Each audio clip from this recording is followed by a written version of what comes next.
Ba'zilar uchun bu oddiy qizil yo'lak bo'lishi mumkin, ammo Farruh Baxshinullayev uchun bu musofirlikda o'tgan yillardan bugungi quvonchli kunlargacha bo'lgan yo'llanmaning ramziy ifodasi. Aslida Baxsh oilasida voyaga yetganiga qaramay shunday vaqt bo'lganki, qo'lidagi do'mbirani Surxon elida qoldirib, yuragida baxshilikka muhabbat bilan o'zga yurtlarda mehnat qilgan.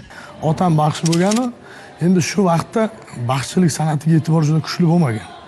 Shuning uchun shu san'at tashlashga to'g'ri kelgan, boshqa tirikchiliklarni qilgan. Musofirda yurgan vaqt Moskvada bo'lganman. Ishlaganmiz akalar, ukalar bilan.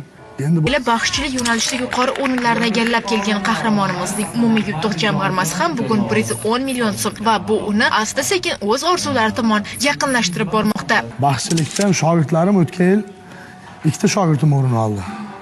Ahmad Ashurov 16-23 yosh toifasida, kichkina yoshda ham shogirdlarim o'rin oldi.